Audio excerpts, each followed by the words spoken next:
Hello, we're here at Interbike with Chris Everson of Neilpryde Bicycles. Now, Chris, Neilpryde is very well known in the windsurfing industries, but not so much in the cycling yet. So could you give us a little history about Neilpryde? Absolutely, Ben. Neilpryde started in 1970 manufacturing sails. Neilpryde himself was an Olympic sailor and he wanted to become a faster sailor. So he figured the best way to do that was to manufacture sails, learn about the manufacturing process, make faster sails, which is all about wind management. And he was very successful in doing so. And so how does that translate to making bicycles?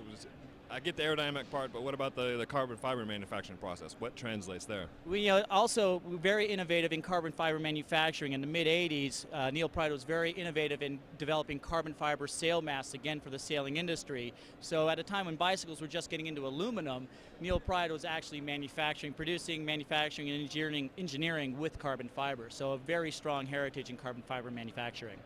Now you've got the Alize aero bike. There's a number of carbon aero bikes out there. What's different about this one?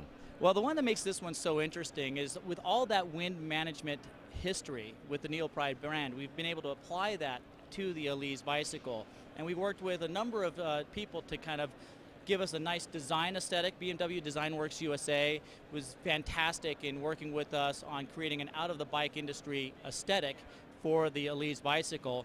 And then with the sailing background, we realized that we don't need to over-manage the wind. So one of the things that the Alize bike does very well is not over-manage or try to over-manipulate the wind. There's no reason to manage wind when it doesn't need to be managed.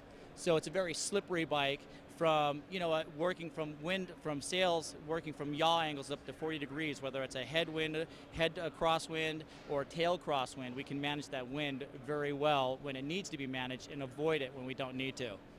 Another relatively new bike is the Bocek SL, the Bura Superlight. There's some striking aesthetic features to this with what looks to my eyes like buttressing. Can you tell me about the design philosophy behind that?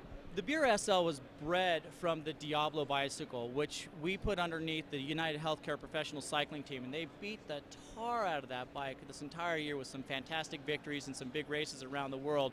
And all the feedback that we got from the mechanics and the riders on that team really led us to what we did here with the Bocek SL. So we were able to take the Diablo bicycle, which was a fantastic bicycle, and just bring it another notch up on the cycling realm, with those buttresses here that you pointed out, helps create a stiff, strong bike, tapered top tube. It gives it a very stiff front end, but nice, comfortable ride at the back end of the bicycle.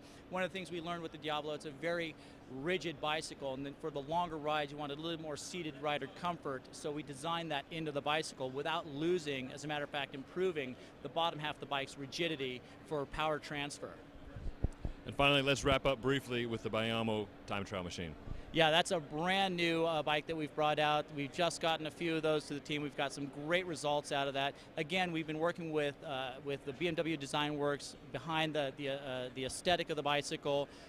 Camtail design, but again, not over managing the wind. It's all about power transfer. We put the United Healthcare riders on that bicycle, and they were finding that it was really effective when you have to accelerate out of corners. They weren't losing any of that power. So super aerodynamic, very lightweight, and very good power transfer. So it's a really nice, again, from a wind management history, a great way for Neilpryde to showcase in the bike world.